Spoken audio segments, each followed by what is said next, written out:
Chapter 35. Jack attends his own memorial. Hiccup didn't know why Jack had seemed in such a hurry to get out before the rest of them, but since he didn't act like anything was wrong, it was probably nothing to worry about. That's what Hiccup told himself, because he didn't have the energy to spare. His head was pounding, and his body felt weak and heavy, his hands shaking and shivers tingling his spine. There was a dull pain in the stump of his leg, which he tried to ignore ever since he first saw what the fairies had done with it. He glanced at Jamie, who had fallen back asleep immediately after Jack left the room, before pulling the leg of his trousers up. The moss-like stain had crawled up his leg significantly from the day before, reaching up to his knee. At first glance, it might have looked like rot, but the color was too vibrant for that, like it had been picked straight out of the fairies' enchanted forest. The way it spread across his skin created a faint pattern, like moss on bark.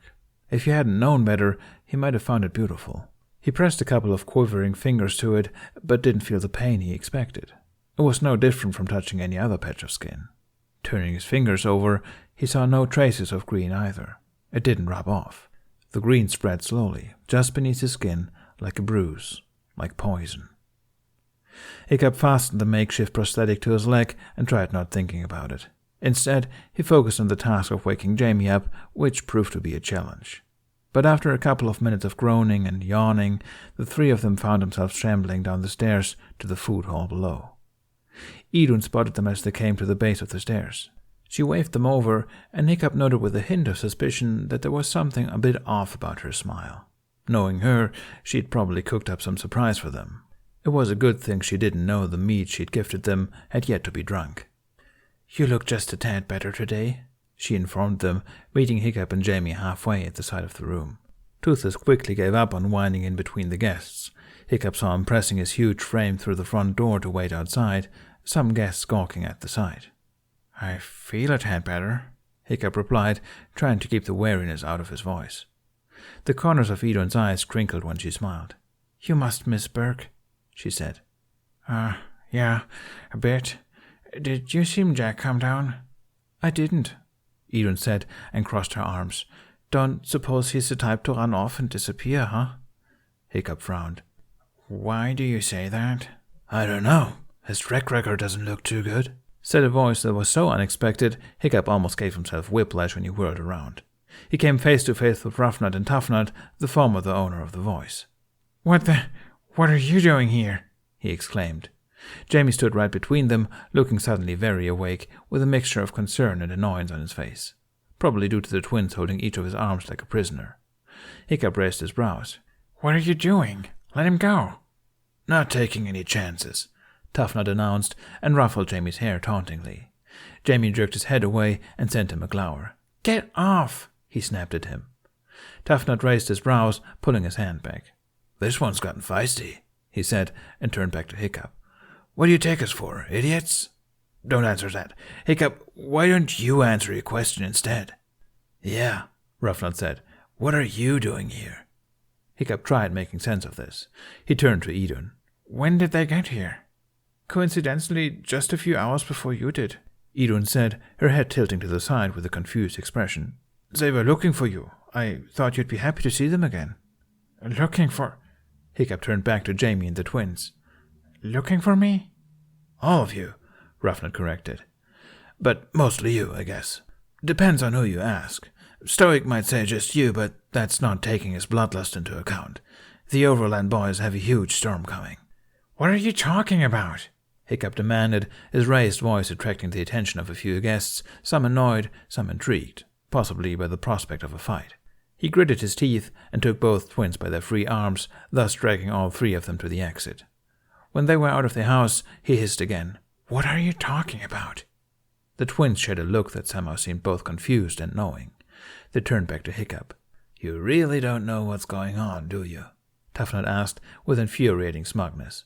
Hiccup opened his mouth to snap at them, but then something nudged his back, and he turned around to see Stormfly's yellow eyes blink happily at him, her huge head turning playfully from side to side. Toothless was right behind her, a huge gummy smile on his face. Hiccup was at a momentary loss for words. Astrid was here. And if Astrid was here... "Where's Jack?" "Jack went out first, you said?" Toughnut asked. "I dare say Astrid got to him. She was keeping lookout just in case any of you tried to escape. You should probably hurry up and save what's left of him, Roughnut suggested with a wicked grin. 3 minutes with the twins, and Hiccup was already beyond exasperated. He spotted Jack's footsteps in the snow, pursued by another pair of boots, and he quickly followed them around the huge house. He heard them before they saw them. Rest of the village! How dare you, Jackson Overland! Just wait until we get back to Berk and Stoick. Astrid? Hiccup exclaimed when he saw her, and Jack in the snow with her battle axe pointed at him. Despite this, Jack didn't look particularly frightened. There was even a hint of a smile on his face. Astrid whirled around. "Oh," was the first thing she said, her voice weak, before she threw her arms around Hiccup, hugging him desperately. "Thank the gods! I thought—" She interrupted herself and pulled back. Hiccup halfway expected the punch to the arm, but it still hurt. "I swear I'll kill you for this," Astrid growled, pointing her axe at him instead. Her blue eyes were glimmering with furious tears. "Okay," Hiccup quickly said, holding his hands up. "But can someone explain what's going on first, please?" "Rough, tough," Jack said with a strange calmness to his voice. He got to his feet. "Nice to see you again. Let go of Jamie." To Hiccup's surprise, they did as they were told. Jamie walked to Jack's side, his gaze wary as he looked between Astrid and the twins. Astrid met Hiccup's eyes and seemed to will herself to calm down, letting out a long breath. As reassuring as it probably was meant to seem, it didn't help much when she didn't lower her axe. "You want us to explain, Hiccup?" she asked, her voice shaking with restrained emotion. It wasn't just anger, it was a desperate relief that Hiccup couldn't make sense of. Astrid didn't often show affection that way, and it was strange that she did so now. It wasn't like she knew how many near-death experiences they'd gone through these past days. Or did she? Hiccup honestly didn't think anything could surprise him anymore. Then he remembered Roughnut and Toughnut already knew about Jack's secret. Maybe they told Astrid. Jack seemed to be thinking the same thing, judging by the pointed way he was looking at the twins. The twins mirrored the expression. "What happened to your hair?" Roughnut asked. "It grew out," Jack replied tersely. Hiccup shook his head and turned back to Astrid. "Yes," he said. "I want you to explain. Why are you all acting like I've never been away before?" This obviously wasn't the right thing to say. Been away? Been away? Astrid bellowed. "You disappeared for almost 3 months, and you think that's the same as your other excursions? Thor, give me strength. Are you kidding me right now? We thought you were dead, Hiccup." There was a long, heavy stretch of silence. Hiccup could only stare at her. Apparently, he still had room left to be surprised. "What?" he said when he got his voice back. "It hasn't been—" He trailed off, looking over at Jack, whose mouth was hanging ajar. When he met Hiccup's eyes, he shook his head. Hiccup blinked, scrambling for the right words. I didn't know it had been so long." That answer wasn't enough, and he knew it. They all knew it. Astrid looked beyond incredulous. "What have you been doing?" she asked, almost in a whisper. She finally dropped her axe and turned to Jack. Her voice hardened when she spoke again. "We trusted you." Jack didn't say anything to defend himself. "And I still do," Hiccup argued, making Astrid look at him again. "He hasn't done anything wrong, Astrid. I was the one who decided to join them." He paused. "I did send a note, with a terrible terror." "Well, it must have gotten lost," Astrid said, then asked again. "What have you been doing?" "We've been trying to find their way home," Hiccup replied, hoping he didn't sound like he was lying. It was the truth, in a roundabout way. Astrid narrowed her eyes. "And what was so urgent that you couldn't even tell us about it?" she asked, then cut to Jack. "And why did you return?" she added, with a bit more venom in her voice. Jack averted his eyes. "Hiccup is sick," he said. When he looked up, Hiccup sent him a murderous look, and Jack shrugged. "We didn't find our way, but we decided to take a break. Hiccup needs to rest first. We all do." "You're sick?" Astrid asked. "It's just a fever." Hiccup reassured her and hoped he was telling the truth. Astrid didn't look entirely convinced. She eyed him up and down and frowned at his feet. "What's up with that?" she said, nodding at the makeshift prosthetic. I lost the other ones." "All 3 of them?" Hiccup shrugged. If only she knew he'd managed to lose them all in 2 weeks and not 3 months. Astrid rubbed her forehead, and Hiccup could see, now that the anger was beginning to subside, that she was exhausted. He stepped closer to her and put a hand on her arm, knowing she wouldn't appreciate any more comfort than that in front of the others. Look, we're fine, he said. We just got a bit lost, is all. Astrid's mouth was pressed shut. She glanced at Jack, then at Jamie, who was still watching silently, eyes wide. Her shoulders slumped. I'm glad you're okay, she sighed. Briefly, anger fled in her expression again, proof that she was not done questioning Hiccup, that their explanations hadn't been enough, and Hiccup couldn't blame her. But for now, she shook her head. Let's get you home first. Gothi might be able to help you with that fever, and you should probably prepare yourself for seeing your father. Hiccup swallowed. He glanced at Jack, who was looking at the ground, grimacing a little. Where did Stormfly wander off to? Astrid muttered, and started to head around the corner of the house, but sent the twins a look first. Make sure they don't vanish for another 3 months, she ordered, and she was gone. Hiccup looked at the twins. Does she know? He whispered. The twins sent him matching squints. Do you know? They replied in unison. Not everyone knows everything, Jack quickly said, meeting Hiccup's eyes. Hiccup couldn't tell if he was implying the twins or Hiccup himself were more left in the dark.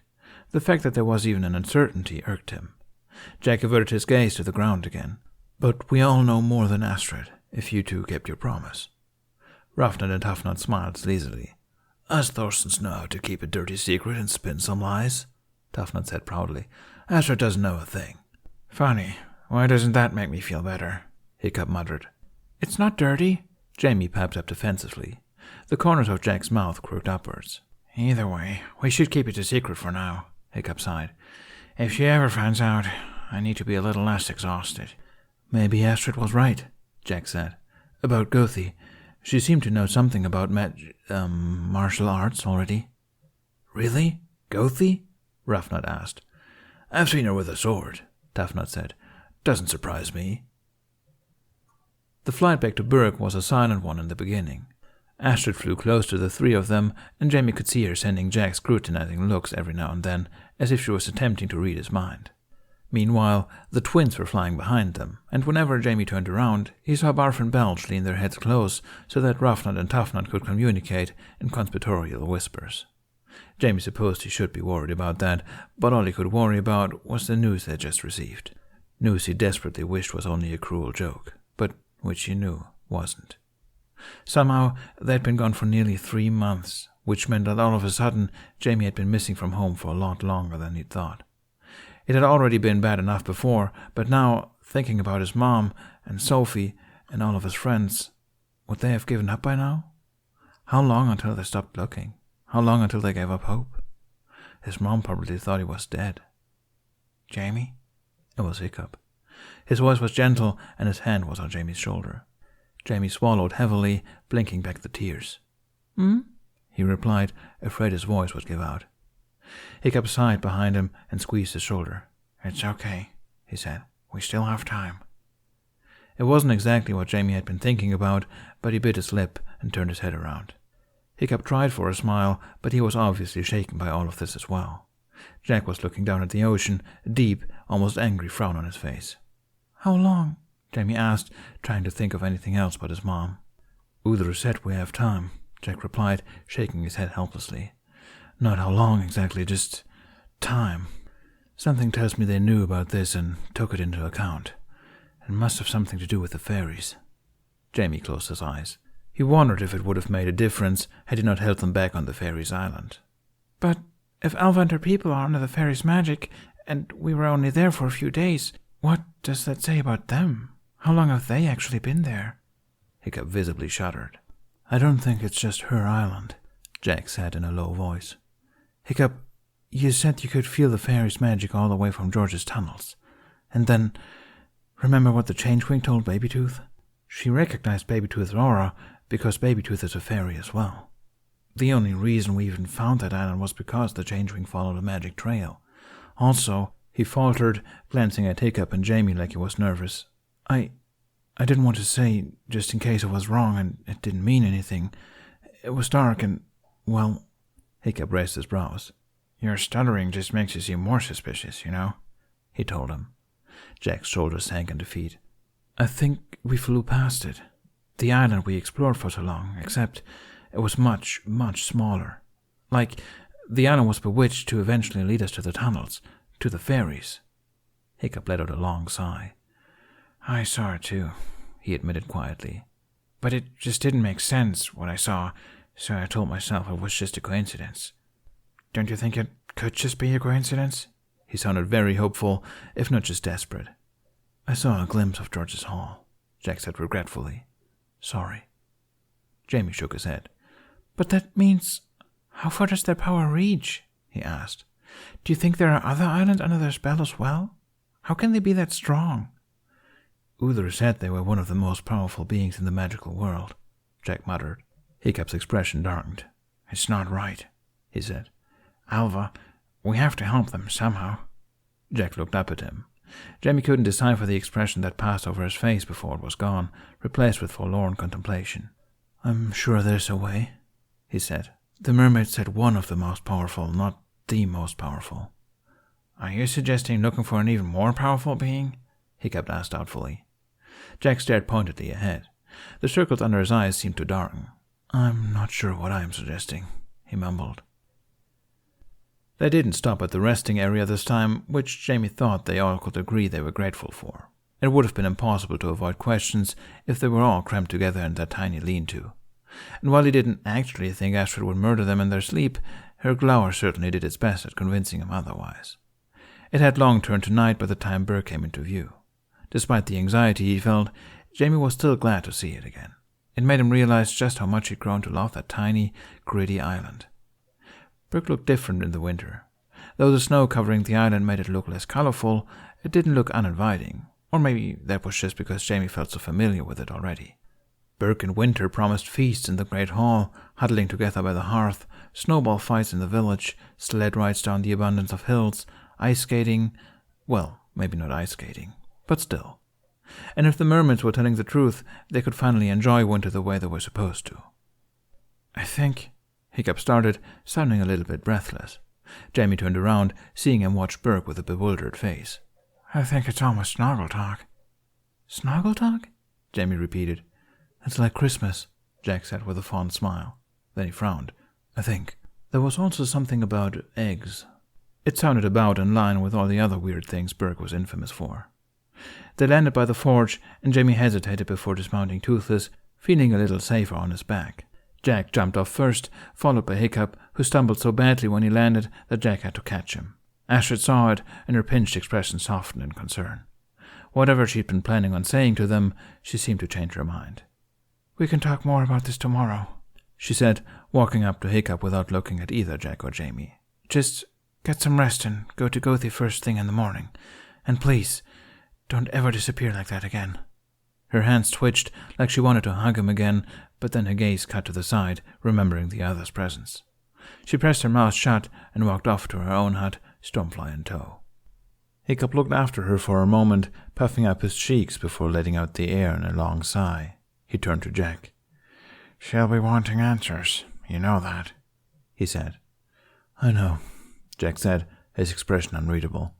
Tell her what you need. Hiccup blinked. Really? Jack shrugged. She's your friend. She deserves to know why you've been gone. Why we've been gone, Hiccup corrected. She's worried about you, too. Jamie wasn't too sure about that, and clearly Jack felt the same. Maybe she'll understand if she knows the truth, Jack said with a weak smile. Or maybe it'll make things worse. It's usually the latter, isn't it? Or what? Rough? Tough? He turned to the twins, who were still watching them and sharing secretive whispers. When Jack addressed them, they both froze. Roughnut raised her chin. How long do you think you've been gone? She asked, and Jamie didn't know if he was impressed by how fast they'd caught on, or that they'd caught on at all. Then again, they'd had a few hours to put the pieces together. Jack glanced at Hiccup. About 2 weeks, he replied. When the twins' eyes widened, he raised his hands. Again, I had nothing to do with it. I'm as surprised as you are. I thought you were an expert on these things, Toughnut said suspiciously. Hiccup sent him a look that Jamie thought was very suitable for a chief, the not angry, just disappointed kind. Just go to bed, he told them. Stop whispering, we're fine, just... He trailed off, dragging a hand over his face. Despite his words, he didn't look fine. He looked at Jack and Jamie and nodded towards the haddock house. "Come on, we need to face the storm." They left the twins, and when they got to Hiccup's front door, Jamie looked back to see that they'd gone as well. Hiccup huffed.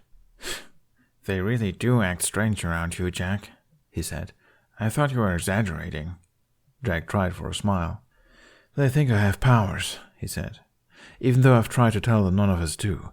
The whole deal with the crystal spooked them. He was interrupted when the front door suddenly opened, revealing the mountainous shape of Stoick the Vast. He stared down at them, his eyes piercing. Hiccup started, his voice wavering uncertainly, before awkwardly proceeding with a, "Hi, Dad." Jamie thought he saw a shudder go through Stoick. "Hiccup," he said hoarsely, before reaching out and bringing Hiccup into what was obviously a bone-crushing hug, judging by the wheeze Hiccup let out. "Oh, son," Stoick said. Jamie had never heard him sound so vulnerable. It reminded him that above being the huge, often terrifying chieftain that he was a father, one who had gone months thinking his son was dead. "It's okay, Dad," Hiccup said, straining to get his voice out. "Can't breathe." Stoick let him down, but kept his hands on Hiccup's shoulders. "Where were you?" he asked, and there was a faint slur to his voice, as well as a red tint in his cheeks. I thought... "Are you drunk?" Hiccup asked. Didn't get that far today," Stoick said with a weak laugh. Hiccup put a careful hand on Stoick's arm. I'm sorry," he murmured. "I didn't mean to scare you, but we're okay." Jamie stepped back, feeling like he was intruding. He swallowed painfully, averting his eyes to the floor when the world started to blur. He didn't know how to face Stoick's relief without being reminded of his own family, his mom. Maybe he'd never see her again. Maybe they'd never get to have a reunion like this. Jack stepped back as well, but in his retreat he stepped on a creaky floorboard, and Stoick's eyes snapped to them.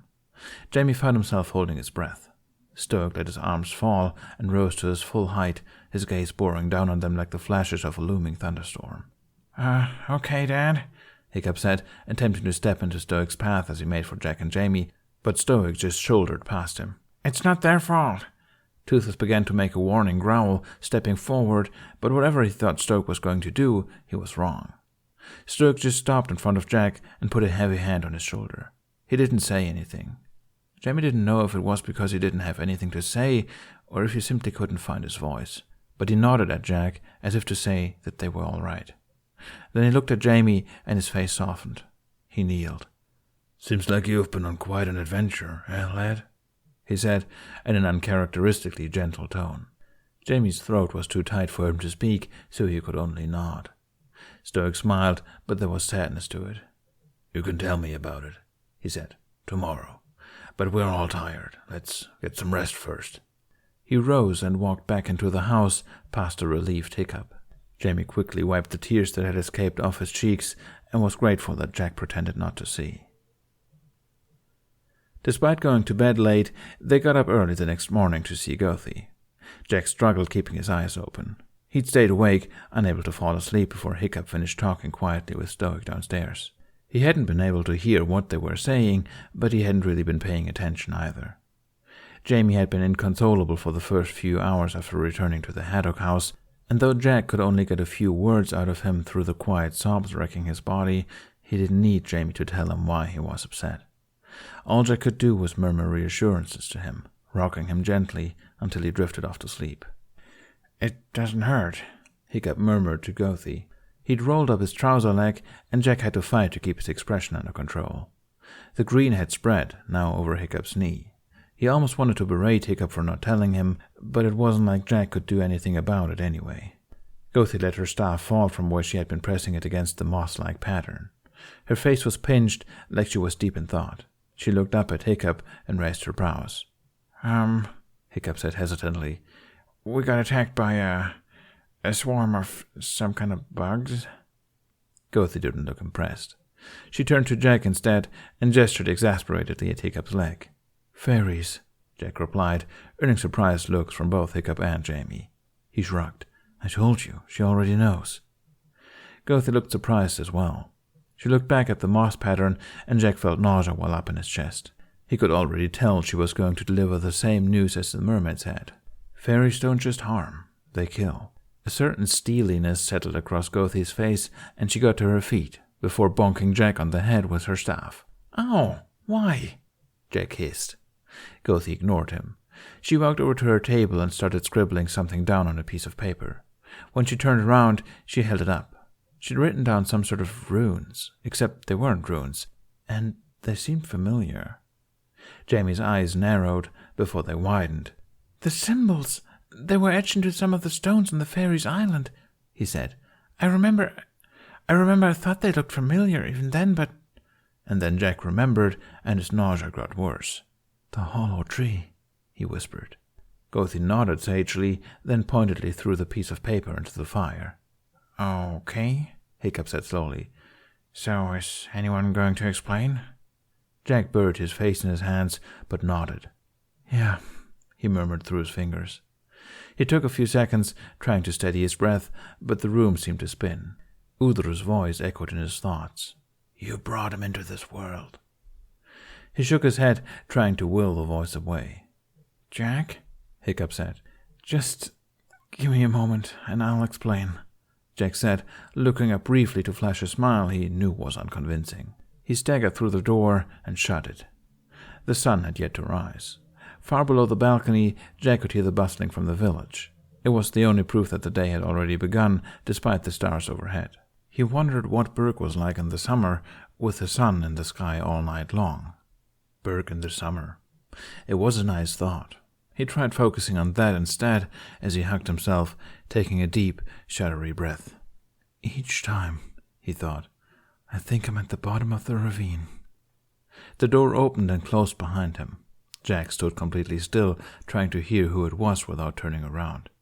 He desperately blinked away the tears in his eyes and tried to swallow the lump in his throat. "Hollow tree?"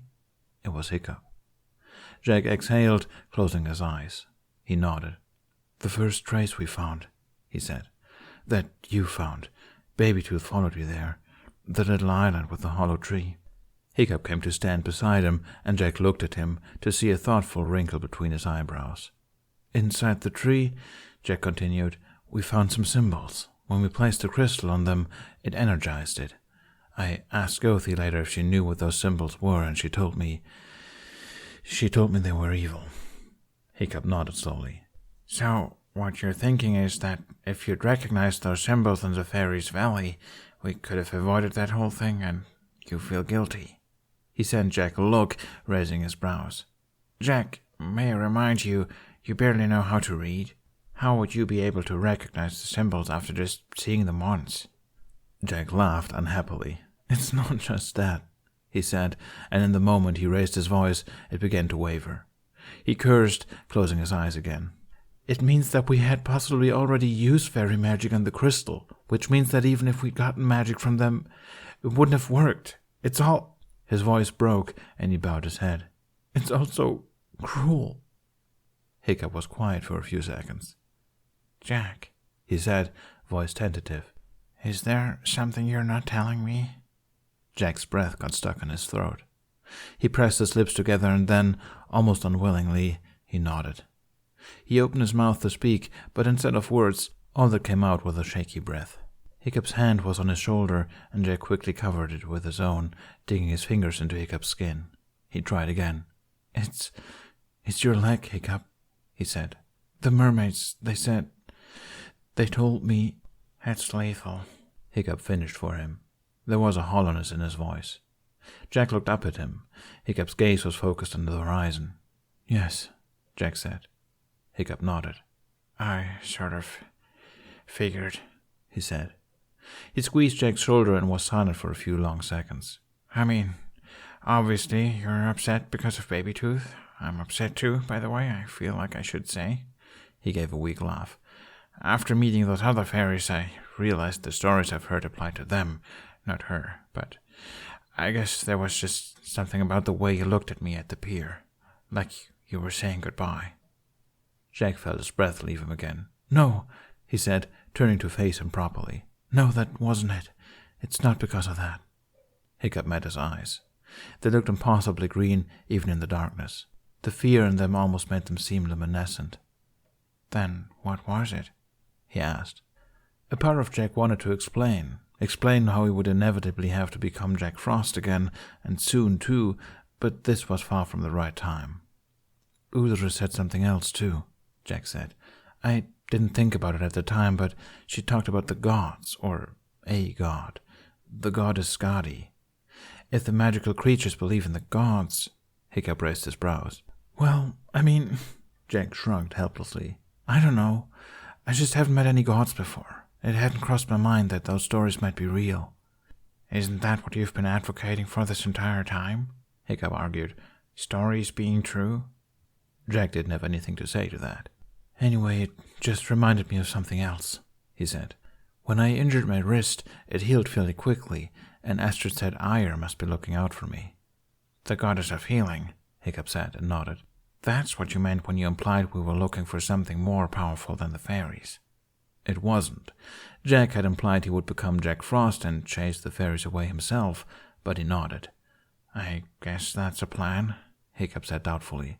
The only problem is that the gods don't walk among us anymore, unless you have some god-conjuring ritual up your sleeve. Jack shrugged. Skadi, Air, Thor, Odin. There's so many of them, it must be possible to get a hold of at least one, he muttered. It sounded ridiculous before the words were out of his mouth, and they sounded even more ridiculous after. He knew just finding a literal god would be very unlikely, even in the magical world. Maybe Udra had just used Skadi's name as a figure of speech. Jack, we've seen some crazy things in the past, apparently months, but even if we somehow found a god, I don't think they'd feel they owe us any favors. You're not going to die, Jack said. He squeezed Hiccup's hand, averting his eyes from the brightening horizon. There will be a way. There always is. Hiccup was quiet for a long while. He started. Do you say that as in, you know there is a way, or you hope there is? He wasn't meeting Jack's eyes. Jack desperately wanted him to. I know there is. The door suddenly opened, making both of them jump. Gothi stood in the doorway, her eyes starting to the approaching sunrise and then to Jack's satchel. She hobbled over to him and snatched it right off his sash. Hey, Jack protested, but Gothi ignored him. She walked over to the sand spread across the balcony and wiped out the runes that were already written in it. Jamie stepped out on the balcony as well, looking bewildered. I sort of told her what we've been up to, he explained, sounding apologetic. About the crystals and magic and all that, and she, well... He gestured to Gothi, and she drew lines in the sand. A circular sigil surrounded by runes Jack didn't recognize, but which he was fairly certain was not the ones Hiccup and the other Vikings used. She fearlessly stuffed her hand into the satchel and pulled out some of the crystals, sending Jack a questioning look. Jack just shrugged. Gothi shrugged right back and poured all of the satchel's content into the circle. Then she turned around and peered at the horizon. The rest of them followed her gaze. The sky east of Berk was turning bright. Jack realized Gothi was waiting for the sun to peek up over the line where the sky met the sea, the moment where the veil to the magical world was the thinnest. He was aware Gothi had some knowledge about magic, but this looked like some sort of ritual. Hiccup looked like he had drawn the same conclusion because his eyes were darting between the sunrise and Gothi like she had suddenly stripped naked. Gothi? He whispered, but Gothi held up a hand to shut him up. And then it happened. The first blinding ray of the sun reached their eyes, and Jack heard a voice, so quiet he could barely discern where it was coming from, much less what it was saying. He realized the voice belonged to Gothi. For a split second, Jack thought he saw a shimmer in the sand, as if some of the grains had turned to gold in the orange light. Then it was gone, and Jack wondered if it had just been his imagination. Gothi stopped whispering. There was a long, stunned silence. Gothi looked up at them and gestured at the crystal like a chef would present their dish, a smug glint in her old eyes. She put a finger to her lips in a hushed gesture. "Whoa, you're magic?" Jamie asked, his eyes round as marbles. Gothi shook her head and gestured vaguely around herself. "The world is magic?" Jamie tried again. She nodded, smiling secretively. Then she looked at Jack, nodded at the crystals, and headed inside the hut again. "Just," Hiccup muttered, staring after Gothi. "Like, no big deal. The tribe's elder, who I've known my whole life, knows how to perform magic and also, apparently, how to speak, I think. What was that? He turned to Jack as if he would know, and Jack just shook his head. Does this mean everyone can do magic? Hiccup asked. Not sure, Jack said, bending down to collect the crystals with his cloak around his hand. I think certain people are just somehow closer to the magical world than others. Are you related? Hiccup blinked. Gothi and I? He stammered. No, well, maybe far back, who knows? I'd rather not think about it. He paused. Why? Jack straightened and smiled. You know why, he said, before nodding at them to go back inside. Gothi was standing by her table, whipping up some sort of gross stew that was probably meant for Hiccup. Like, as Hiccup had put it, it was no big deal. Jack didn't even know if anyone had heard her voice before, though she'd been speaking so quietly he had trouble remembering what it had sounded like. It made him wonder why Gothi never spoke in the first place. He'd heard her make noises before, such as frustrated groans or quiet chuckles, so he had just assumed it was some sort of vow of silence, or maybe a belief that her silence would bring her closer to the gods or something. He didn't know enough about Norse beliefs to know. But she'd spoken this incantation, so maybe Gothi had a run-in with bad magic before, given how quickly she recognized the fairy symbols. As a kid, Jack had heard stories of people getting lost in the woods and losing their voices to evil spirits, but even as a spirit, he'd thought, or perhaps more so hoped, that those really were only stories. Or that those spirits only existed in the old world, disappeared long ago. Jack shuddered. That was a story for another time. Okay, well, Jack started. He looked at the collection of crystals wrapped up in his cloak, only now realizing that they were ready for another dive into the previously past, presently future. He hesitated. Something wrong? Jamie asked. Jack shook his head. I don't think so, he said. I was just thinking about the last vision we saw. I had a feeling it would be the last. There was a short silence as the three of them considered what that might mean. What will happen then? Hiccup asked. Jack glanced up at him and could only give a half-hearted shrug. I don't know. But the hope has always been that it will just send us back home, he said. Considering how it happened the first time, maybe we'll just disappear. The following silence lasted a little longer than the first. Jamie stared at the crystals. Maybe we should wait. No, Hiccup said, though his expression seemed melancholic. It's just a risk we'll have to take. We have to get you home. Jack swallowed thickly, but he nodded. You're right, he said. If we disappear, I think a lot of the problems I've brought to you will disappear. The Snow Queen will have nothing to hunt for one. Gothi's brows twitched, but she didn't ask, obviously. Jamie wrung his hands. What about Baby Tooth? Jack wished he hadn't asked. For a few seconds, he couldn't get himself to speak. I don't know, he admitted. Obviously, I don't want to leave her, but what if we have no choice? The Snow Queen is coming, and then there's the Guardians. He paused.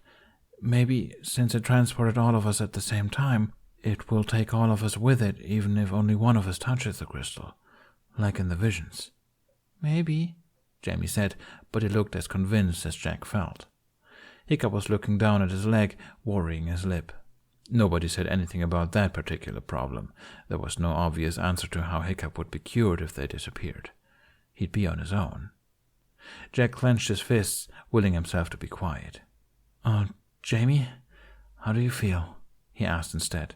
Okay, Jamie replied tentatively. Hiccup looked miserable, but he'd looked like that ever since the fairies' island. His face went impossibly paler when Gothi hobbled over to him with a bowl of her stew in her hand, presenting it to him with an expression that said, "This is non-negotiable."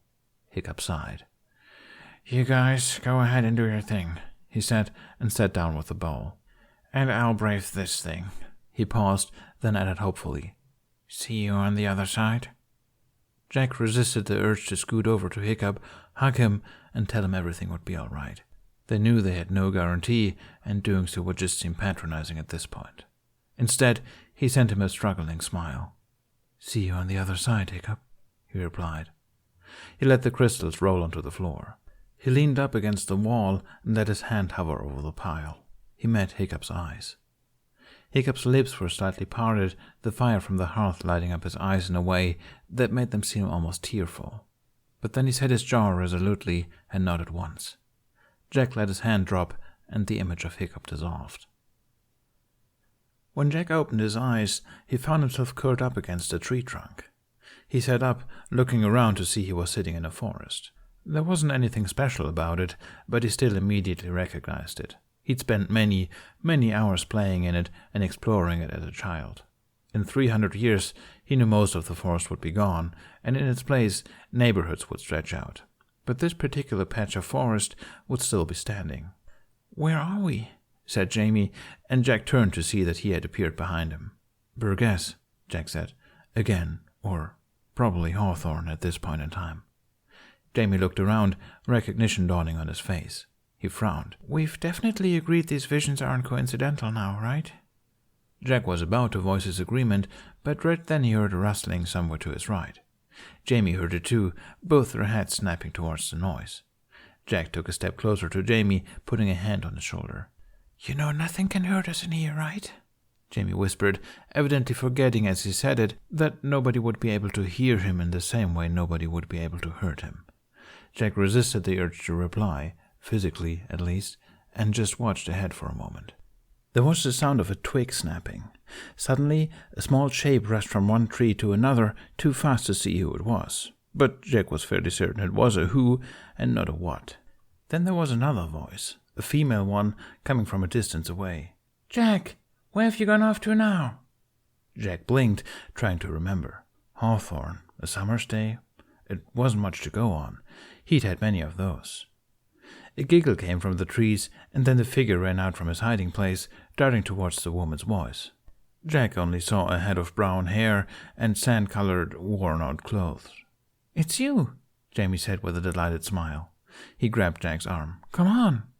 They hurried after little Jack, and even before Jack recognized where they were exactly, he could already guess where they were heading.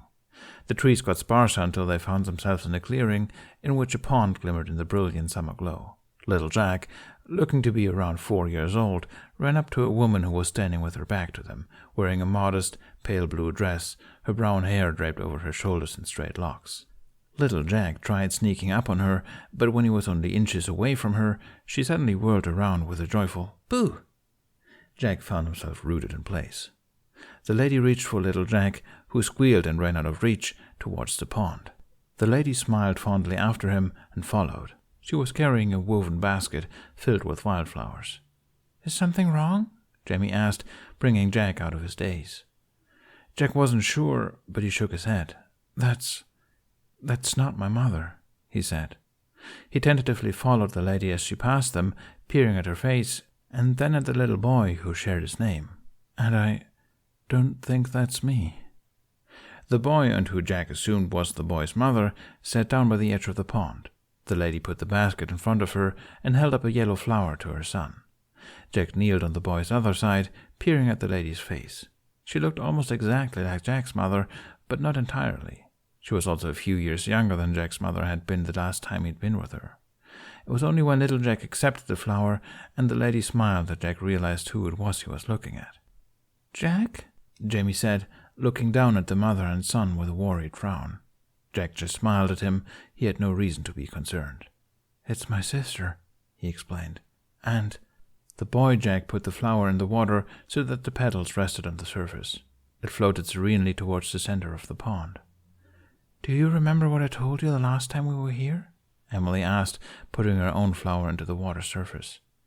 Though her voice was different now, deeper, gentler, Jack could still hear traces of the voice he remembered in there. Little Jack nodded. "This is where you go to remember my uncle," he replied diligently.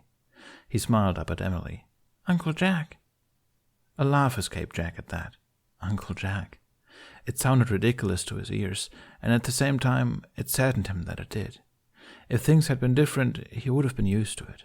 But he couldn't bring himself to grieve that loss right now, watching his sister, all grown up, happy, safe, with a child of her own. It made him realize all over again that he really had saved her life that day. Emily hummed. "Uncle Jack," she agreed. "Your namesake. Was this his favorite place?" Little Jack inquired innocently, and Emily opened her mouth a moment before replying. "Well, one of them," she said with a small chuckle. She looked out over the pond, her hand hovering over the flower basket. He knew how to make every place we went our favorite place. There was a silence as little Jack placed another few flowers in the pond, using his hand to gently push them on their way. You look a lot like him, you know, Emily said absently. Of course, little Jack replied confidently. Why would you name me Jack otherwise? Emily laughed along with Jack. That's a good point, she said, lightly brushing over little Jack's cheek. But I think you've inherited my precociousness. What's that mean? Little Jack asked. She's calling you a know-it-all, Jack replied with a snort. It means you're clever, Emily replied. Little Jack grinned. Does that mean Uncle Jack was stupid? This time Jamie joined in on the laughter as well. No, Emily giggled. No, he wasn't stupid. Did I ever tell you? She trailed off for a moment, her eyes drifting to the pond again. Did I ever tell you he saved my life once? That quickly got little Jack's attention, his eyes snapping up to Emily's again. Really? Emily nodded. Come to think of it, he probably saved my life, or at the very least got me out of trouble, a bunch of times, she said. Then again, oftentimes it was he who got me into trouble in the first place. What happened? Little Jack asked. Emily opened her mouth, but closed it again. She heaved a great sigh and reached out for little Jack, bringing him close. I'll tell you when you're older, she said, earning a disappointed noise from little Jack. She brushed her fingers through his hair and kissed the top of his head. Just know that he was the kindest, bravest boy I've ever known, and I was lucky enough to have him as my big brother. I wish he could meet you. Jack swallowed. He wanted to say something, even if he knew Emily couldn't hear him, but couldn't muster the power to find his voice. Instead, he reached over and gently let his hand ghost over Emily's cheek, much the same way she had just caressed little Jack's cheek. It almost seemed like she noticed his touch, the way she perked up right after. It's strange, she said in a small voice, but I feel like he's still here sometimes. He told me that he would be all right. Jack pulled his hand back, staring at Emily. Then he looked up at Jamie to confirm that he'd noticed it too. But it had to be a coincidence, right? Emily took out another few flowers, and as she did, she uncovered something blue shimmering at the bottom of the basket. Jamie saw it at the same time as Jack, but none of them moved to touch it. What do you mean? Little Jack asked, his brown eyes round with wonder. Is it a ghost story? Not at all, Emily quickly reassured him, laughter in her voice. It's just that winter has been beautiful around these parts ever since he went away. Strangely enough, I can't help but feel like he has something to do with it. She placed the last flower in the water, a blue one. She leaned down, blew on it, and it sailed away. Then she straightened and sent her son a warm smile. We should get back to Grandma, she said, and they both got to their feet. And you get the lucky task of helping her with dinner. Little Jack whined dramatically, and Emily laughed as she picked up the basket. Jack, Jamie started. Jack nodded. Take it, he said, because he'd forgotten how to move. He watched as Emily and little Jack turned to walk away, but before she'd taken a single step, Jamie reached into the basket. As the image of the pond and summer faded to black, Jack stared at the back of Emily's head, wondering about what Jamie had said only minutes ago. These visions were not coincidental, were they?